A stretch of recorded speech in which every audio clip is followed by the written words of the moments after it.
Olá, seja bem-vindo, você que está nos assistindo, nos acompanhando aí do outro lado da telinha. Mais uma semana juntos.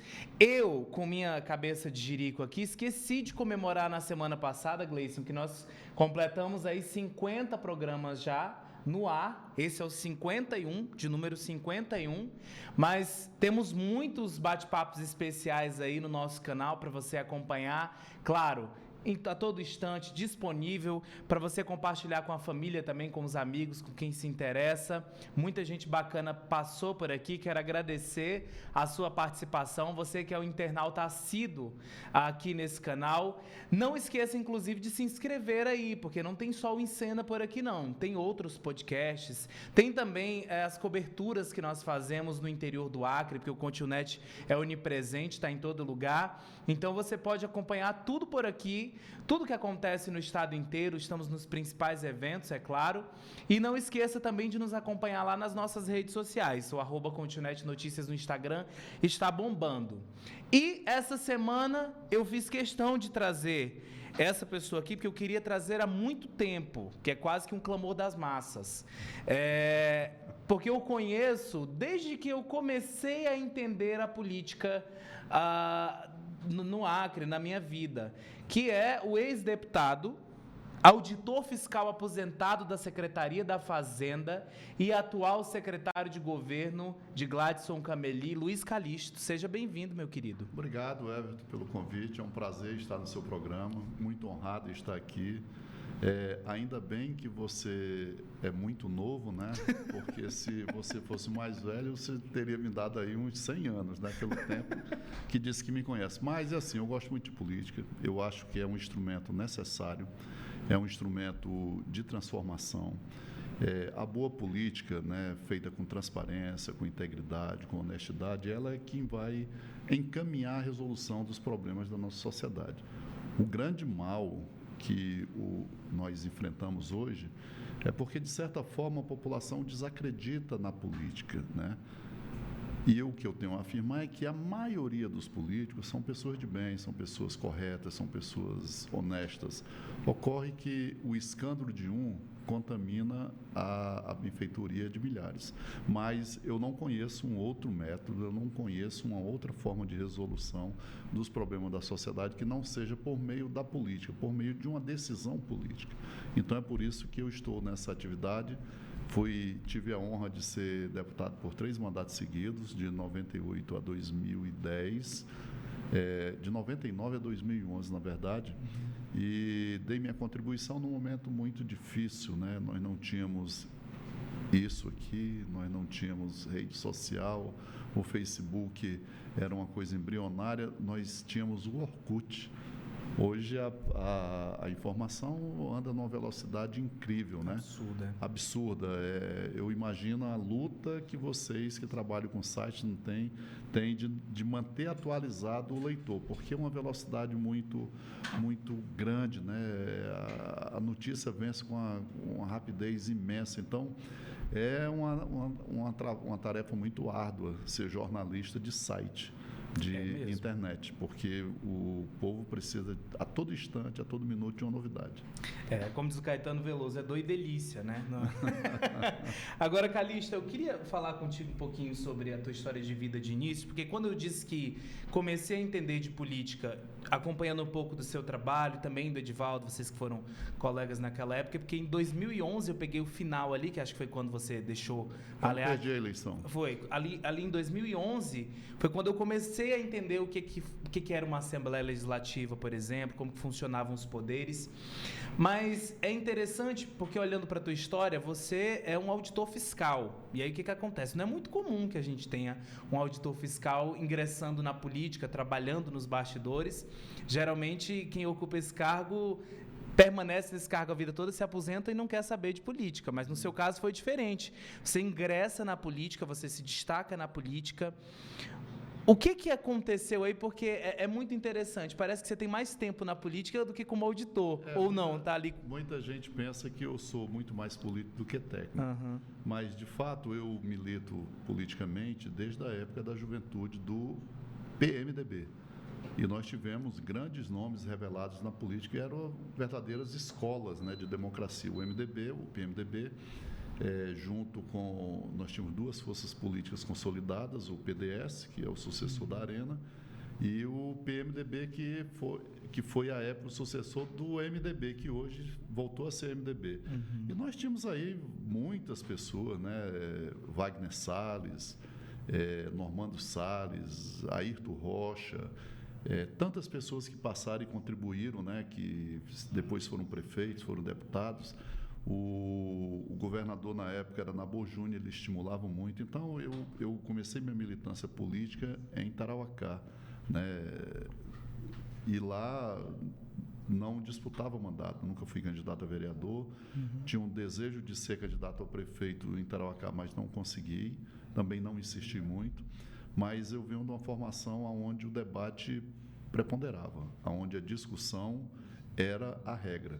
E o interessante é que nós reuníamos em assembleias e o pau quebrava, usando um termo figurativo, mas ao final a decisão vencedora era encampada por todos. Não tinha essa de dizer, não, eu não fui vencedor, portanto eu não sigo essa orientação.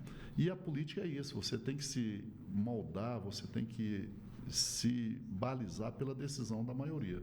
Se eu estou nesse ambiente aqui, numa discussão, a minha posição é perdedora e eu faço parte desse grupo, eu tenho que seguir a decisão da maioria. Isso é democracia. A democracia é a decisão de maioria respeitando as minorias e as minorias respeitando a decisão da maioria. Com relação a ser auditor e a ser político, é porque muitas vezes o entendimento, o senso comum é que a pessoa ou é político ou é técnico.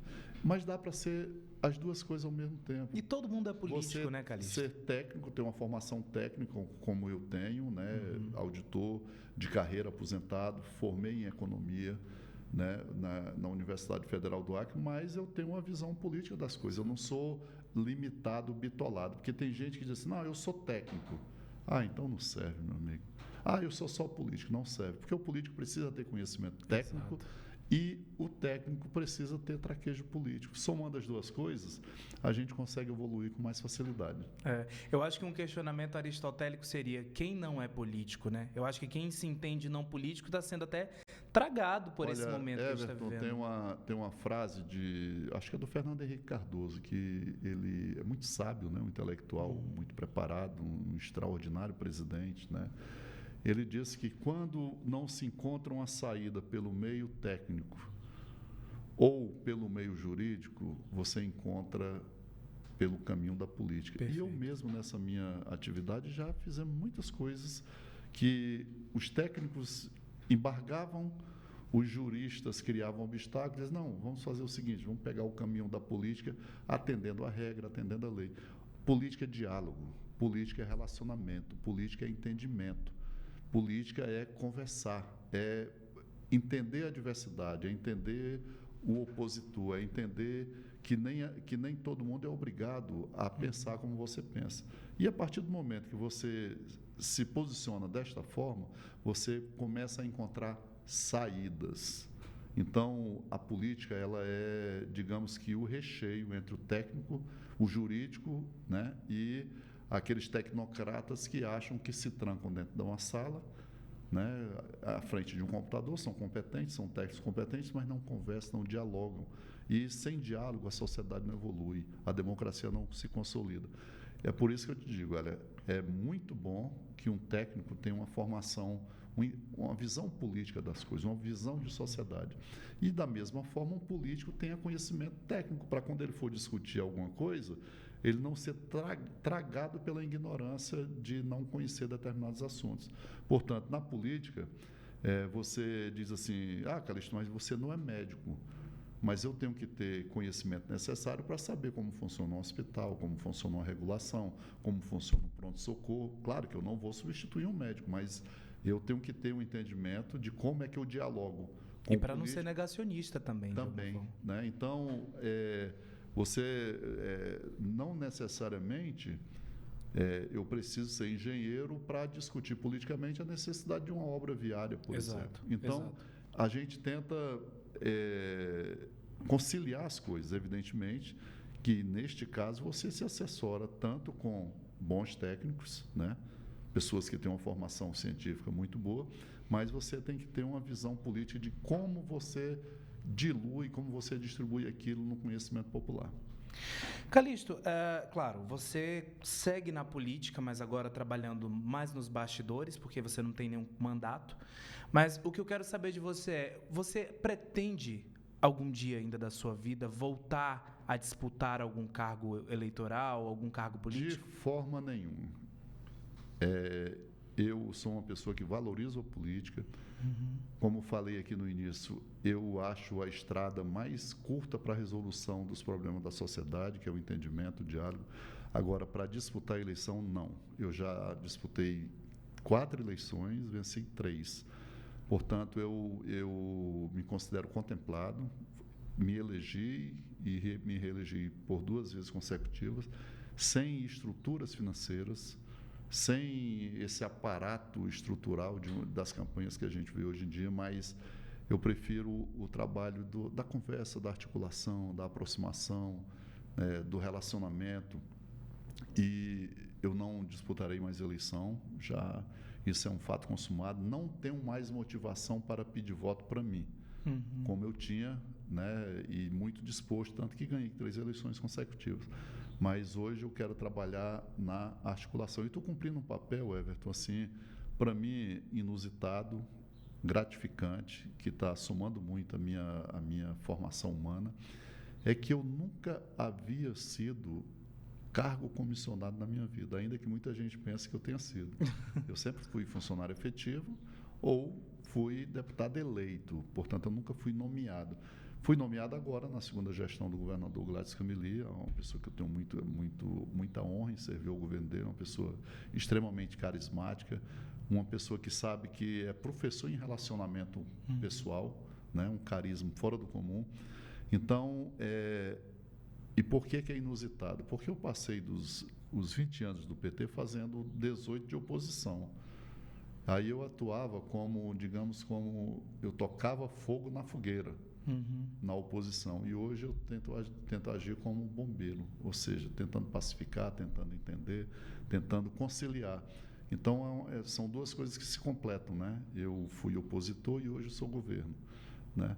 E isso me faz entender como é que eu devo me relacionar com o prefeito, como é que eu devo me relacionar com o deputado, como é que eu devo me relacionar com o vereador. E essa vivência de 12 anos de mandato e uma boa parte da minha vida é na política, né? Sempre conversando, sempre dialogando, tendo, como eu te falei no início, uma formação política muito boa, que foi os debates que nós travamos, né, no início da redemocratização brasileira, onde nós não tínhamos essa liberdade demasiada, né? Muitas reuniões eram feitas às escondidas, né? Eu já peguei o finalzinho da ditadura militar, mas um tempo ainda muito fechado, diferentemente de hoje, que todo mundo tem um smartphone na mão, todo mundo tem o seu próprio jornal. Hoje não adianta ninguém querer mascarar ou esconder uma notícia, porque se o site Continet não der, outro vai dar, e se todos não derem, um cidadão comum vai lá na sua página do Instagram e vai dar. Então, tem um influenciador, né? Não tem, ninguém mais controla, e isso é bom para a democracia, é bom para a informação, porque, Everton, você é novo e talvez não lembre disso, mas eu fui deputado no período em que o jornal era decidido no gabinete do assessor de comunicação, onde ele ia escolher a matéria que ia sair no dia seguinte, ou seja, o governo escolhia aquilo que o povo ia ler. E se não fosse uma matéria de interesse dele, não sairia. Sim. Veja a questão. Aqui no Acre, hoje, salvo engano, nós temos apenas um jornal impresso, que é o Jornal Opinião. Nós não temos mais jornal impresso. Porque o fato aconteceu agora, a notícia é agora. É instantânea, nesse momento. No meu tempo de deputado, no início, até pelo meio do mandato, o fato de agora, desse momento, nós estamos às 16, 17, só ia ser notícia amanhã, quando o jornal circulasse, e de forma muito reduzida, né? Porque ia para uma banca de jornal, e lá, muitas vezes, o implicado na matéria, às vezes, comprava toda a edição para não para não ser machucado por ela. Hoje nós vivemos um momento muito bom, da democratização da informação. Então, isso constrói, isso forma o cidadão, isso evolui. Evidentemente que com tanta liberdade também há muita irresponsabilidade, né, de pessoas que divulgam algo que não tem prova, não tem consistência. Mas isso, aos poucos, a sociedade vai se informando, vai se inteirando e vai acabando com essas famosas fake news. Tomara. Calixto, você falou agora há pouco sobre essa questão de ter passado muito tempo da sua vida como oposição e aí, de repente, você se torna um governista, uma pessoa ali da base do governo. E aí eu fico pensando, o cargo que você ocupa hoje é um cargo que recebe muitas críticas, ao mesmo tempo tem que apagar muito fogo, no sentido de que algumas crises que o governo está envolvido, por exemplo, você é uma das pessoas que está ali na frente tentando pacificar, tentando resolver, tentando dar um norte para aquela discussão. Como que é sair de tanto tempo de um sistema de oposição em que você batia com muita frequência para você ocupar esse lugar de quem apaga o fogo, de quem tenta pacificar? Eu tenho uma tranquilidade, Everton, pelo seguinte, porque no momento em que eu fiz oposição, eu me preparava para fazer oposição. Eu estudava para fazer oposição. Portanto, eu nunca fiz ataques à reputação de ninguém sem ter provas consistentes. Hoje em dia, a gente vê a oposição sendo uma mera correia de transmissão daquilo que a imprensa divulga no dia anterior. Ou seja, deixa eu ver se eu me explico. Antes, você pode perguntar aí para os jornais mais antigos. Eu ia para a Assembleia, fazia um pronunciamento, apresentava provas, documentos e eu pautava a imprensa, né? Eu pautava a imprensa, eu tenho orgulho disso, de jornais ligar para mim perguntando, olha, o que é que tu vai falar, o que é que tu vai dizer, de pautar. No tempo mais recente, o que é que acontece? A oposição, ela pega o que o site Continu.net divulga e vai lá para a Assembleia replicar, ou seja, já é café requentado, vai falar daquilo que a imprensa já antecipou. Então, para fazer oposição, você tem que, primeiro, respeitar seu adversário. Quando você for falar de um adversário, você tem que saber que ele tem uma família, que ele tem um pai, que ele tem uma mãe, que ele não pode ter a honra enxovalhada. Agora, isso não significa que também você vá proteger. Se ele tiver uma denúncia de corrupção comprovada, aí sim, mas com documentos, com fatos, com elementos, com indícios, né? Muitas das denúncias que eu fiz, elas se transformaram em representações do Ministério Público, estadual, federal, né? Muitos, mas eu sempre tive esse cuidado, esse zelo de não abusar da minha imunidade parlamentar, porque é uma situação desigual. Um deputado assume aquela tribuna e ele fala o que quiser e não pode ser responsabilizado pelo que disse. Isso é perigoso. Eu nunca fiz demagogia. Eu nunca fiz discurso prometendo aquilo que eu sabia que o governo não ia cumprir, e se eu fosse governo eu não cumpriria. Porque hoje você vê a oposição, ela tem solução para tudo, né? Ela não tem a capacidade, o discernimento de dizer, olha, tem essa solução aqui, mas não é fácil, é difícil, né? Tanto é que esses que têm solução para tudo hoje em dia, quando foram o governo, não resolveram, né? Então, eu acho que o primeiro papel para quem faz oposição é ter respeito ao seu opositor. É saber que você não pode destruir uma reputação, né?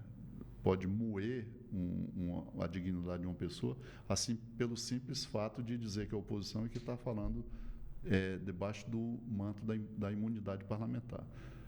Feito isso, eu tenho muito orgulho, muita honra de 15 anos depois as pessoas ainda reconhecem um trabalho que eu fazia que eu não tinha nem noção da profundidade que aquilo representava. Eu não sei se você lembra, mas eu tive um blog, era A Trincheira, que, olha, ele perdia para poucos blogueiros da época, né, famosos, jornalistas. Eu estava ali pau a pau com eles. Mas por quê? Porque a informação era muito censurada, era muito controlada, né? As pessoas queriam ouvir alguma coisa diferente, queriam ouvir algo consistente, com prova. Então, isso me deu a base para mim ser governo. Quando eu vou conversar com um deputado de oposição, muitas vezes eu sei que ele está cumprindo o papel dele. Ele está ali para fazer oposição, mas alguns fazem oposição sem consistência, sem base, né? Não adianta dizer que você vai resolver todos os problemas do Acre, que as pessoas não vão acreditar porque não resolvem. Então, eu não tive, digamos, a competência, entre aspas, de fazer jogo para a galera, de fazer jogo para a arquibancada. Eu sempre tentei ter mais conteúdo e ter mais certeza daquilo que eu falava. Calixto, você falou agora sobre a questão da oposição, e aí você que é uma pessoa que tem experiência com o parlamento, eu acho que você é a melhor pessoa para me responder isso, mas eu tenho observado uma coisa muito interessante na Assembleia Legislativa, e eu já conversei com o Nicolau aqui sobre isso, já conversei com o doutor Pedro Longo, que a ALEAC perdeu o protagonismo nas discussões até para a Câmara de Vereadores de Rio Branco. Porque a gente entra numa ALEAC hoje que parece que entrou numa situação mórbida. A gente não vê a discussão acalorada. Eu não estou falando da briga, eu estou falando da discussão, do debate, como era antes, como era no seu tempo, como era na época do Mazinho, por exemplo. E um fator atrelado a esse, que eu acho que é importante a gente trazer aqui, é hoje o papel da base do governo na ALEAC. Por várias situações, eu percebi, por exemplo, a base do governador na ALEAC sendo muito reduzida ao trabalho, por exemplo, do Manuel Moraes, que é o líder do governo, e do deputado Pedro Longo em defesa do governo quando a Operação Ptolomeu era pautada na casa, quando situações do governo envolvendo a saúde era pautada na casa. E eu vejo, às vezes, a base atuando muito mais na aprovação de projetos no que na defesa do próprio governo. Qual é a visão que você tem hoje da base de apoio ao governo dentro da ALEAC? Olha, nós temos uma base consolidada, uma base de deputados competentes. Né? Muitos assuntos não são debatidos na Assembleia porque são assuntos que não têm, que a oposição levanta e que não tem a relevância que a gente precisa dar. Né? Mas é uma base consolidada, não é uma base que vive manietada. Eu fui deputado uma época em que os deputados da base governista do PT, eles não discutiam os projetos. Hoje não, você vai na Assembleia toda segunda-feira ou toda sexta-feira, tem uma audiência pública, tem reunião de comissões, tem discussão do orçamento geral do Estado, coisa que nunca houve. Lá chegava o pacote fechado e votava daquele jeito. E a nossa base tem liberdade, inclusive para criticar. E nós não vamos trabalhar nesse sentido. Agora, da seguinte forma, nós não tivemos nenhum projeto reprovado na Assembleia, sempre todos eles votaram por unanimidade, né? Agora, com relação ao debate, é porque muitas vezes você explora alguns assuntos até na sua página pessoal, né?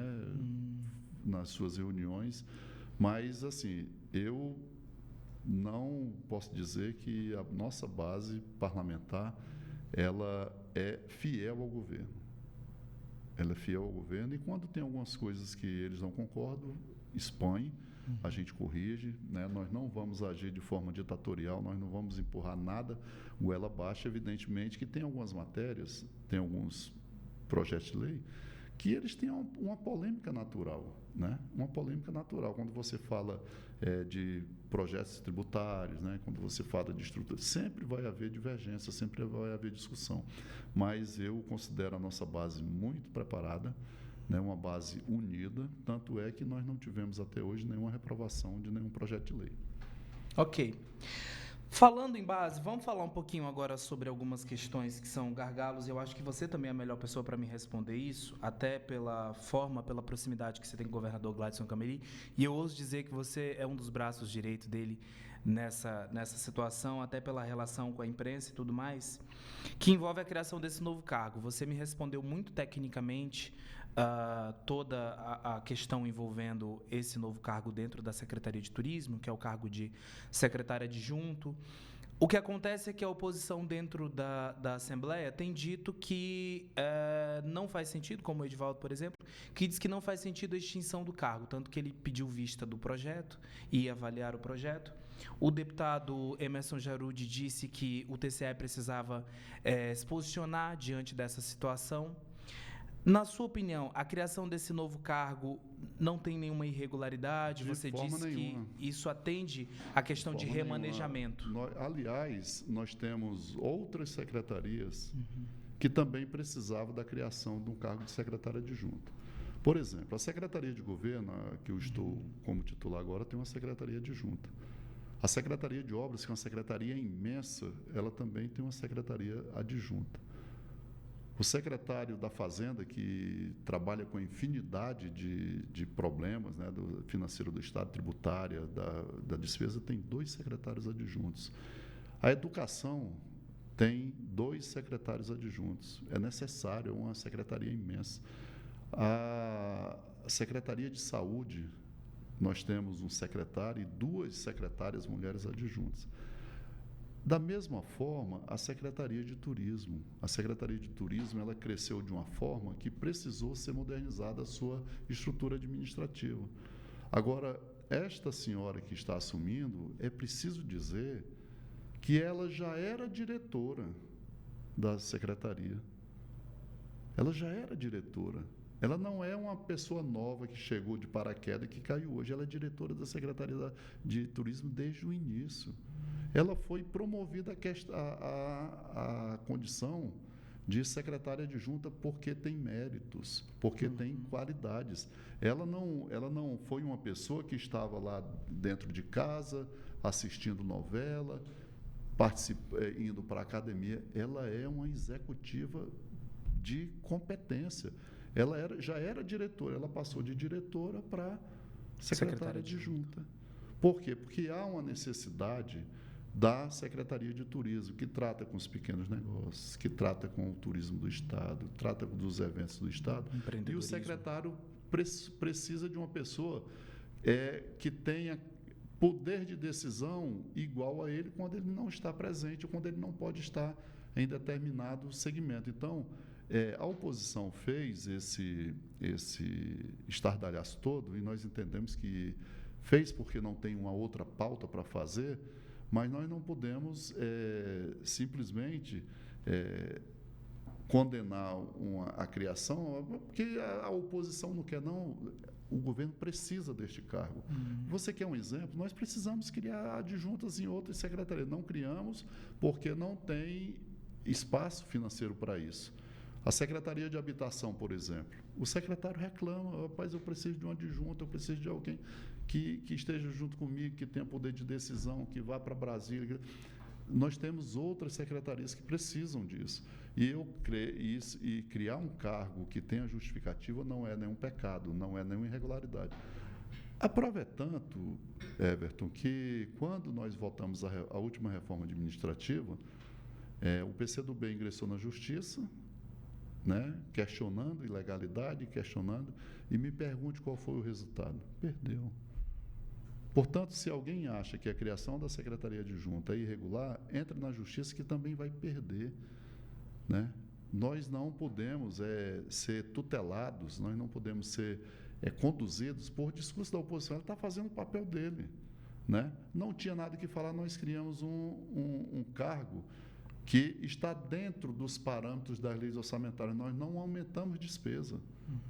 Não há nenhum ferimento à lei de responsabilidade fiscal, mas não tem pauta para discutir, então vamos descer o pau na criação desse cargo. Quero deixar bem claro aqui, que a senhora que assumiu esse cargo como secretária adjunta, ela já era diretora. Ela não foi uma pessoa que trouxeram de dentro de casa,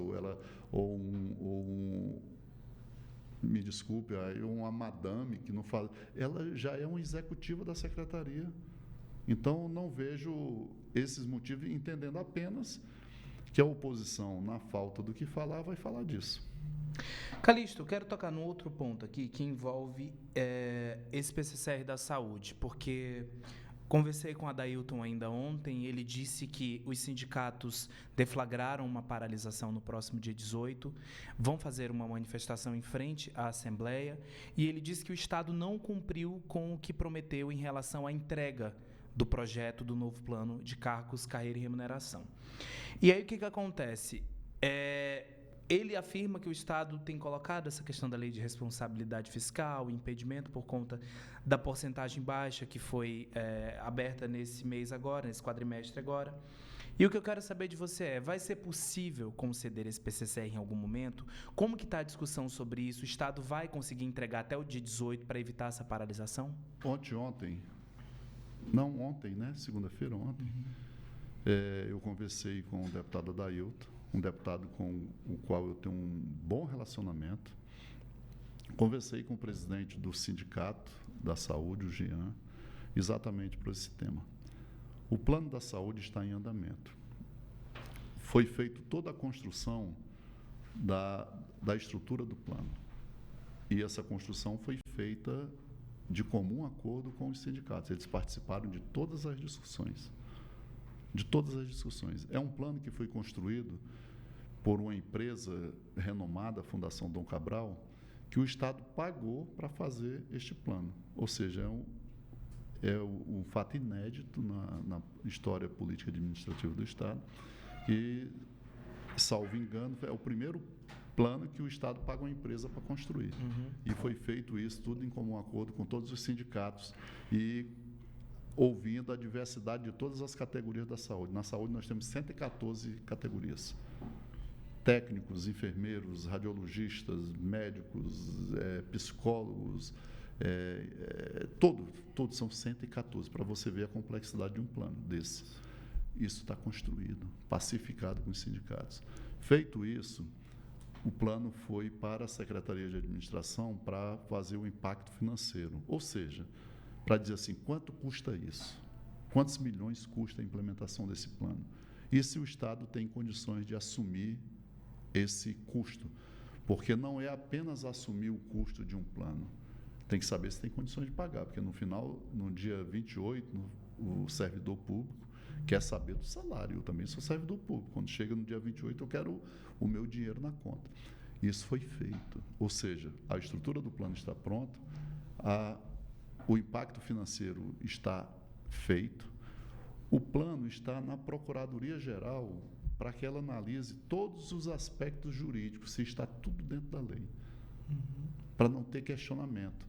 E numa categoria que tem 102 funções especificadas, né? Farmacêutico, enfermeiro, odontólogo, técnico de enfermagem, enfermeiro, psicólogo, nutricionista, são 114. Então, isso demanda um certo tempo. Eu vou repetir aqui o que eu disse para o deputado Adailton e disse também para o Jean Sindicato. É um erro político gravíssimo tentar puxar um movimento grevista com um plano que está em andamento. Você faz greve quando tem um obstáculo. Você faz greve quando não tem diálogo. Você faz greve quando as coisas não estão andando. Aí sim, você vai grevar exatamente para tirar o obstáculo, você vai grevar exatamente para o plano andar. Mas como é que você vai fazer greve no momento em que as coisas estão sendo construídas? Como eu te falei, a estrutura está pronta, discutida com os sindicatos, o impacto financeiro está pronto, discutido com a SEAD, está na Procuradoria-Geral, que vai analisar todos os pormenores jurídicos. Aonde é que está havendo o embargo? O embargo é um que não está no nosso controle, que chama-se Lei de Responsabilidade Fiscal. Nós estamos acima do limite e o governo tem dado demonstrações inequívocas, cabais, de que tem trabalhado para reduzir. Tanto que nós estamos aí há uns 4 ou 5 quadrimestres que a gente bate no pau da trave, para usar um termo bem popular. A gente fica acima um pouquinho. Esse quadrimestre que encerrou em agosto, né? Setembro, encerrou em agosto, nós ficamos 0,04% acima. Então, a greve da saúde, e eu digo isso com tranquilidade, quem falou isso para o deputado Adailton, tem um grande carinho por ele, tem um apreço, reconheço a luta dele pelos trabalhadores da saúde, é um aguerrido deputado da causa, mas uma greve sem causa, uma greve sem motivo. Porque eu só posso fazer greve, eu só justifico uma greve se estiver havendo empecilhos, mas não está havendo empecilho. O empecilho que é da lei de responsabilidade, e ele tem consciência disso. Ele sabe disso e ele expressa isso. O plano está andando, não tem nada que atrapalhe. Então, fazendo essa greve, eu até falei para ele, deputado Jean, vocês vão dar para o governo um argumento muito forte. Ora, se eu estou trabalhando a favor de vocês e vocês estão fazendo greve, por qual razão eu tenho que continuar trabalhando? Vamos fazer um entendimento, vamos dialogar. O plano está recebendo toda a assistência, né, de análise jurídica da PGE, e no momento apropriado o governador toma uma decisão política.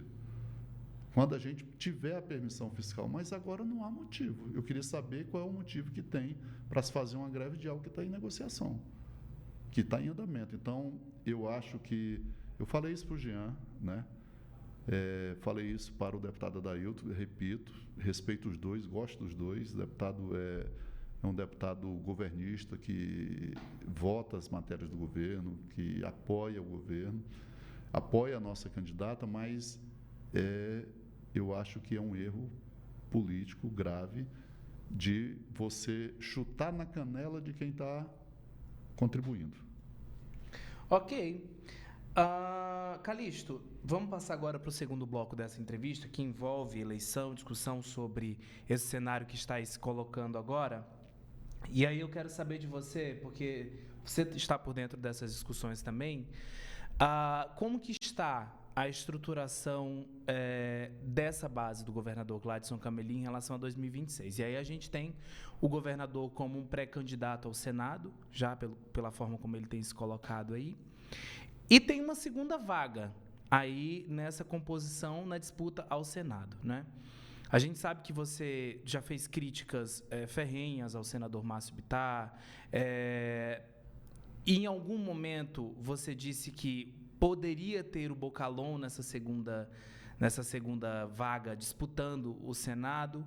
O que eu quero saber de você deve vir uma composição Gladson, Márcio Bittar? Você apoia um outro formato, uma outra configuração? O que você pensa disso que está dado aí? O que eu penso, Everton, é o seguinte, é que o apoio do governo será dado por aquele senador que esteja com o governo.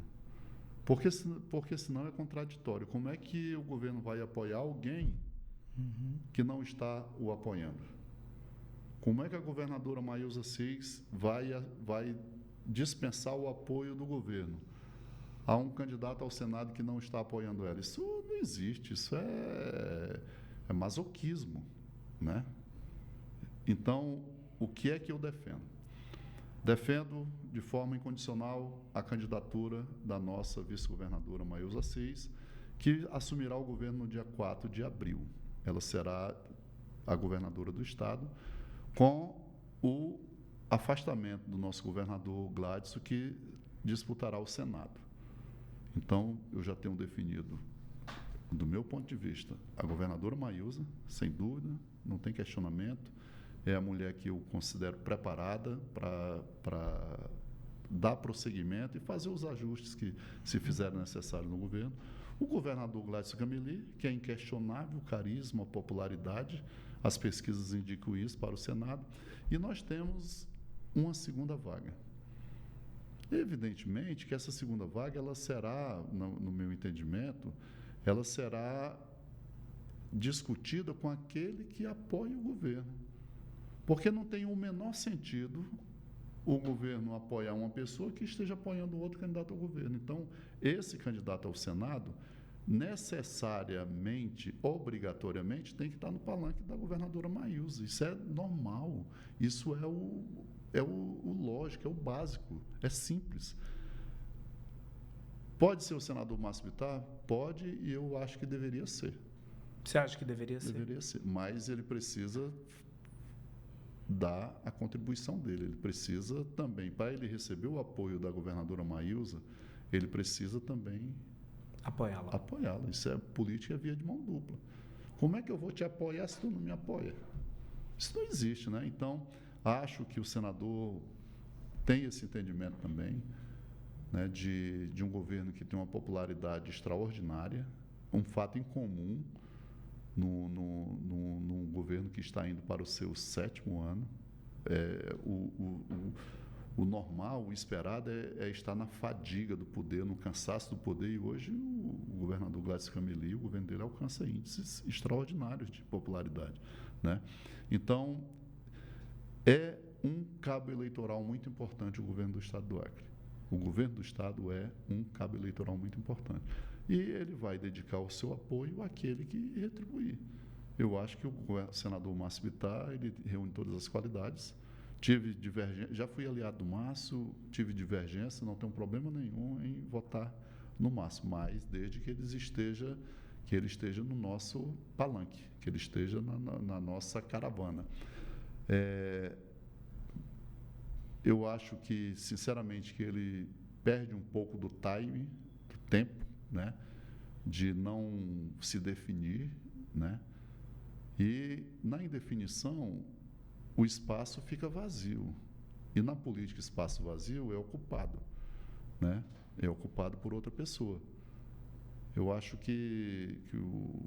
eu até falei sobre a possibilidade do Bocalhon, que seria um extraordinário candidato, mas eu refiz a minha opinião, porque eu acredito, né, que o prefeito Bocalhon, ele assumiu o compromisso com a população de Rio Branco de fazer um mandato até o final, de dar consequência a todos os compromissos que ele assumiu.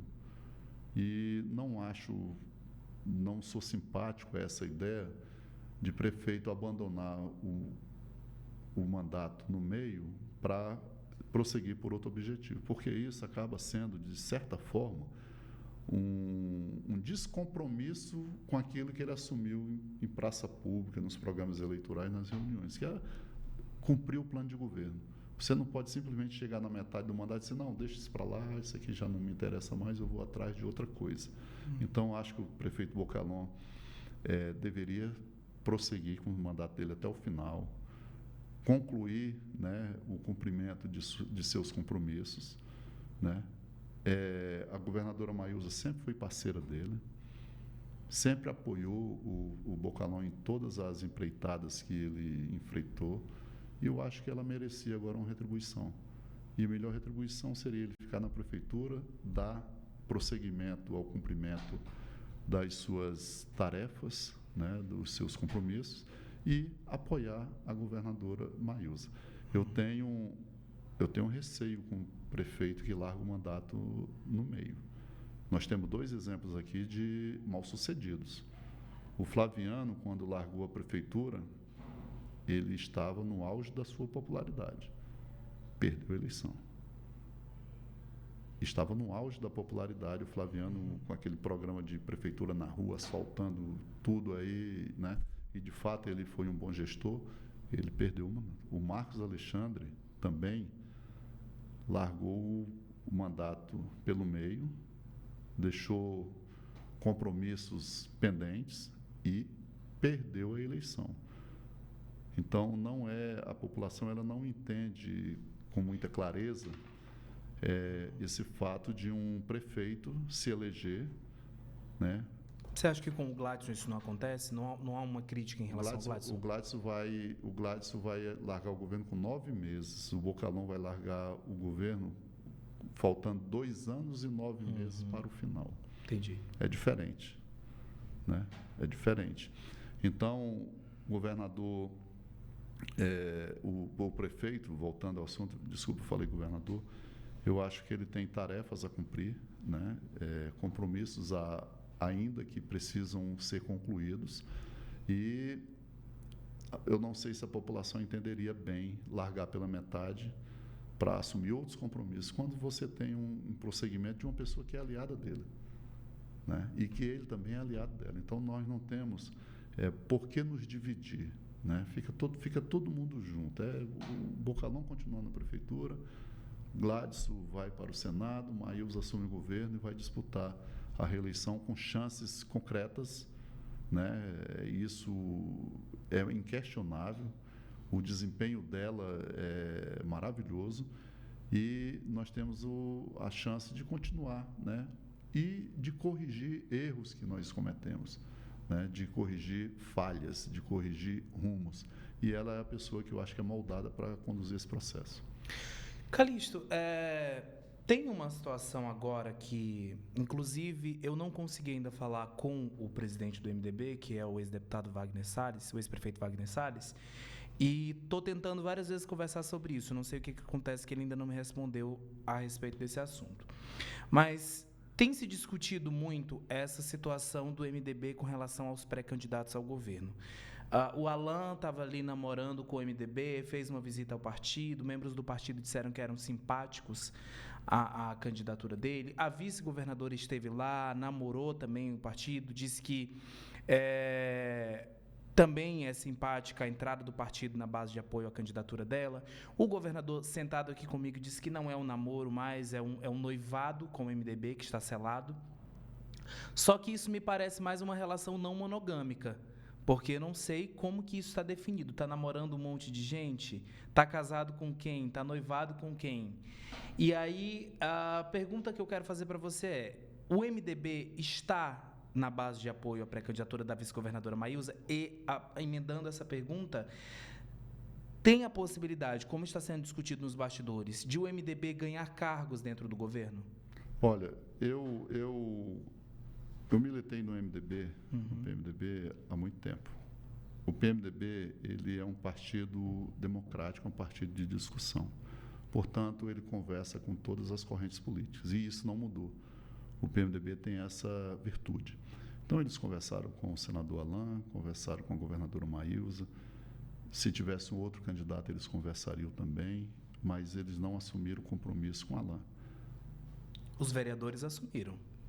Eu estou falando de partido, né? O partido ele tem um diretório, ele tem uma representação.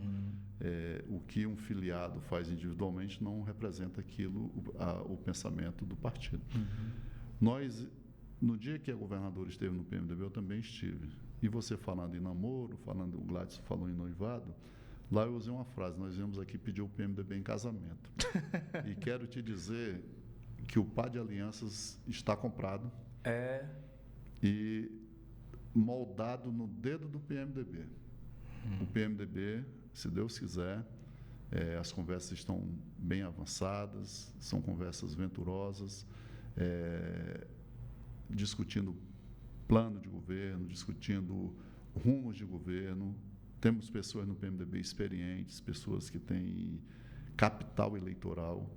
E eu quero te dizer que eu não posso afirmar, porque as coligações elas só se concretizam quando elas são homologadas na Justiça Eleitoral.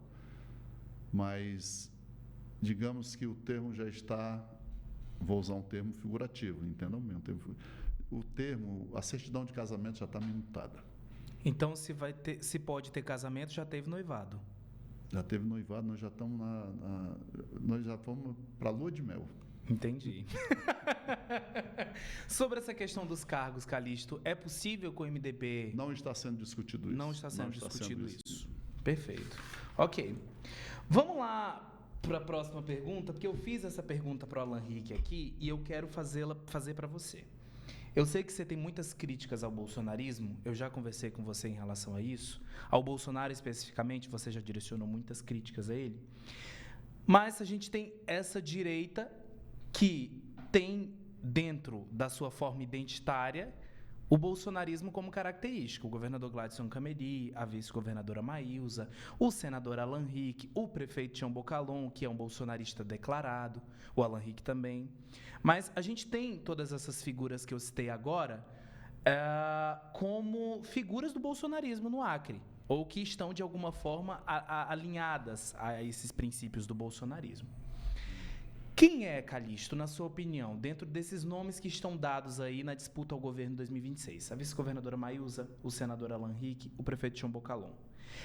Quem desses é o candidato do Bolsonaro ou do bolsonarismo no Acre? Olha, eu queria te dizer que a minha concepção política, o meu guia político é a democracia. Eu sou um democrata. Então, portanto, eu sou contra essa extrema-direita e a extrema-esquerda, né? Que eles tentam se retroalimentar para que a democracia não prevaleça. Com relação ao senador Alan, que ele se auto-intitula bolsonarista, mas no dia desse, ele, no programa, aqui no seu programa, ele deu uma excelente nota para o presidente Lula. E sabe por quê? Porque o presidente Lula, o governo Lula, é muito parceiro do mandato do Alan. Muito parceiro. Emendas que são liberadas, né? Você vê que o Alan não faz críticas em Brasília ao PT, porque ele precisa ter uma boa relação com o governo federal. Então, ele não é tão bolsonarista como dizem, não. Né? A governadora Maísa Assis, ela é eleitora do Bolsonaro, mas ela não é radical. Ela não é bolsonarista, na sua opinião? Ela é bolsonarista, ela volta, mas ela não é de extrema direita. É uma mulher moderada, que afeita o diálogo, que entende que a sociedade tem outras forças políticas que precisam conversar. Ela não tem cegueira política. Então, hoje o Alan é muito mais petista do que bolsonarista. Né? Aliás, ele vem dessa escola, né, de Tião Viana, de Jorge Viana. Então, hoje em dia, todo mundo quer ser Bolsonaro porque ele tirou 70% dos votos aqui no Acre. Mas o prefeito Tião Bocalon, ele sempre diz, não, eu sou da extrema-direita, eu sou de direita, mas ele é um homem que, por exemplo, o sistema de abastecimento de água em Rio Branco é caótico, e não é culpa dele, não é resolvido porque o pessoal da direita não quer fazer a parceria público-privada para resolver o problema do Saeb. É a única capital do Brasil que não fez essa parceria de receber investimento privado, de receber investimento do BNDES, né? Preferiu cair no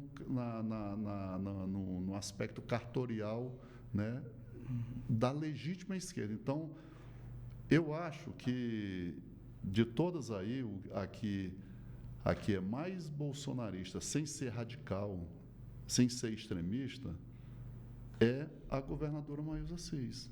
E eu te dei o exemplo. O Alan, ele é mais petista do que muito petista. Né? O Bocalon diz que é de direita, mas quando você pega o exemplo, né, do Saeb, que deveria receber uma parceria público-privada, e o Branco é a única capital que não fez isso. E sabe o que é que significa, Everton? É que nós estamos condenando as gerações futuras a não ter água, a não ter saneamento, porque ou se coloca investimento privado dentro, e aí como é que você é direita e condena o capital? E o processo de privatização é liberal, é uma lógica liberal. É uma pauta liberal, né? Você veja, eu vou lhe dar um exemplo, Todo mundo condena a Energisa. Todo mundo condena a Energisa porque ela cobra, mas ninguém diz que o sistema elétrico do Acre, de Rio Branco, não tenha melhorado. Por quê? Porque foram investidos alguns bilhões de reais, coisa que o governo não teria condições de fazer. E uma empresa privada fez. Agora, evidentemente, que a empresa privada se move pelo lucro, né? Então, a energia em Rio Branco, ela melhorou muito, e isso fruto da privatização. Aqui, o nosso sistema de esgoto e de água, ele só vai melhorar se tiver um aporte muito grande de recursos do setor privado, né? Então, diante disso, né, você tem o Alan que diz que é bolsonarista, querendo surfar nessa onda, mas aliás, ele deu uma nota 5 para o Lula, né? Sim. 5 passa pela média, né? Quando a gente estudar, tirou 5 na nota vermelha. O Bocalon também tentando surfar nessa onda do bolsonarismo. Eu sou de direita, mas aplica tudo que a esquerda aplica. Eu estou citando o caso do saneamento, Sim. do abastecimento de água, isso é um erro que nós vamos condenar, né? Eu já tenho 62 anos, já estou mais para lá do que para cá, eu já estou com o pé na cova.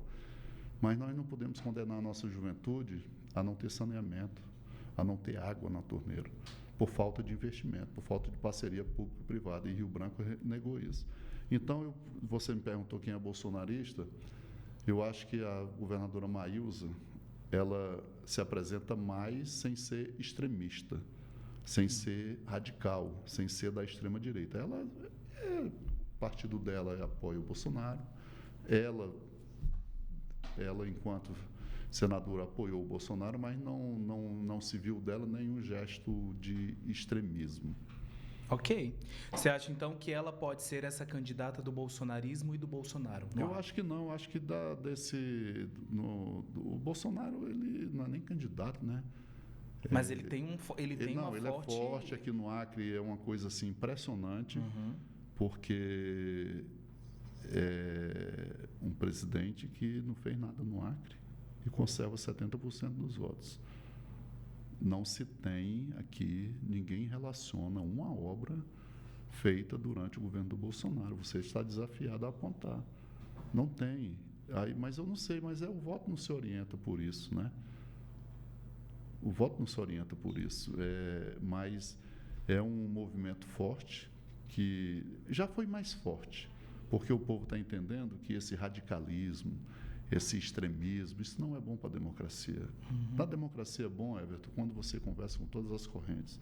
Você tem que entender que a sociedade, ela é feita de diversos pensamentos. Tem pessoas que são mais de direita, né? E eu falei no dia desse no programa que tem muita gente que se rotula de direita, né? Mas não abre mão do 13º, que é uma pauta progressista.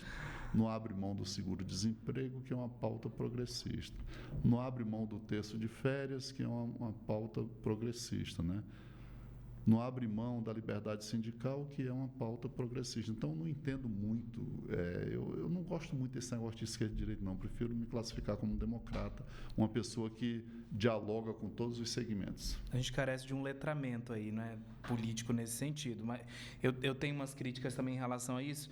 Mas você falou sobre essa questão do Bolsonaro e do movimento que existe no Acre em relação a isso. Mas 2026 está se aproximando, as eleições presidenciais também estão aí. Como que você avalia a gestão do governo Lula no Acre por agora, assim? Olha, o governador Gladys Cameli não esconde, né, de reconhecer as parcerias que faz com o governo federal. Você pega a BR-364, durante os 4 anos do governo do Bolsonaro, ela não recebeu uma colher de asfalto. Você andava daqui para o aeroporto, nunca se viu uma frente de serviço. E o governo federal tem feito. Então, o estado do Acre, Everton, Damasceno, nós não temos condições de trombar com o governo federal. Nós somos dependentes do governo federal. Nós precisamos do governo federal. E muitas vezes, lá em algum bairro aqui de Rio Branco, qualquer um deles, as pessoas não estão nem aí para essa história de esquerda e de direita. As pessoas querem o posto de saúde funcionando, a UPA funcionando, remédio na prateleira da farmácia, água na torneira, rua sem buraco, carro da polícia andando. As pessoas estão preocupadas com o seu bem-estar, com a sua segurança, com a educação, com o seu progresso. Esse discurso radical, né, extremista, né, de esquerda, extrema direita, isso não vai nos levar a lugar nenhum, né? O que nós precisamos é resolver os problemas da nossa população. E um estado do Acre que depende em 70% de transferências constitucionais, de convênios, de inversões do governo federal, não pode se dar ao luxo de estar fazendo essa peleja com o governo federal, né? Porque, de certa forma, o governo do Lula, né, ele poderia, por exemplo, travar todas as emendas de todos os deputados que são bolsonaristas. E o que mais a imprensa divulga é deputado dizendo que liberou emenda. Ela poderia travar. É por isso que eu te digo que esse pessoal não é tão bolsonarista quanto dizem, não. Isso aí é só para alimentar, né, um discurso, alimentar um segmento que ainda é grande, né, que ainda é grande no Acre, que é causado pela decepção que o PT causou ao povo brasileiro. O partido da ética, da moral, de tudo certinho, e de uma hora para outra tiveram um presidente na cadeia, tiveram vários dirigentes na cadeia. Então isso decepcionou o povo e surgiu o Bolsonaro, né, com aquele discurso dele falando o que o povo queria ouvir. Portanto, o Acre precisa do governo federal. Ok. Tem um nome que você defenda para 2026? Porque você foge um pouco dessa linha maniqueísta de pensar bem e mal, isso é bom, isso é ruim, PT é bom, direita é ruim, PT é bom. Mas tem um nome que você defenda para 2026? Para presidente? Para a presidência? Olha, o governador de São Paulo é uma pessoa mais moderada e é bolsonarista. Mas você não vê ele em confrontos com o governo federal. São Paulo é extremamente beneficiado pelo governo de Lula. Você tem, dentro do PMDB, eu tenho muita simpatia pela senadora, pela atual ministra do Planejamento, Simone Tebet. Eu acho ela, assim, uma mulher extremamente competente, né? Eu já fui muito Ciro Gomes, mas hoje eu já tenho restrições, né? Mas o que eu queria mesmo, Everton, é que nós tivéssemos um governo democrático, um governo que entendesse que um país das dimensões continentais do Brasil não pode viver de arengas entre extrema-direita e extrema-esquerda. Nós precisamos de um presidente que tenha um projeto de Brasil, para diminuir o desemprego, para distribuir tecnologia, para melhorar os índices da educação, para melhorar o SUS, que é uma das maravilhas da democracia brasileira, o SUS, mas precisa melhorar, precisa se especializar mais. Então, eu prefiro um presidente que tenha uma visão nesse sentido, de modernizar esse país, de preparar esse país para a potência que ele merece ser. Ok. Muito obrigado, Calixto. Quero te agradecer, dizer que o espaço está sempre aberto, você sabe disso, temos uma boa relação. E obrigado também por sempre me atender aí nessas idas e vindas de jornalista que sempre está precisando de informação. É obrigação. É o nosso compromisso ético e social.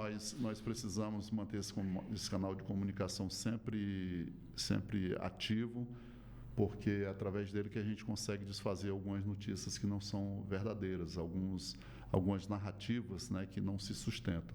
E eu, por fim, eu queria te agradecer, parabenizar pelo programa, né? Quando tiver uma vaguinha, pode me chamar novamente.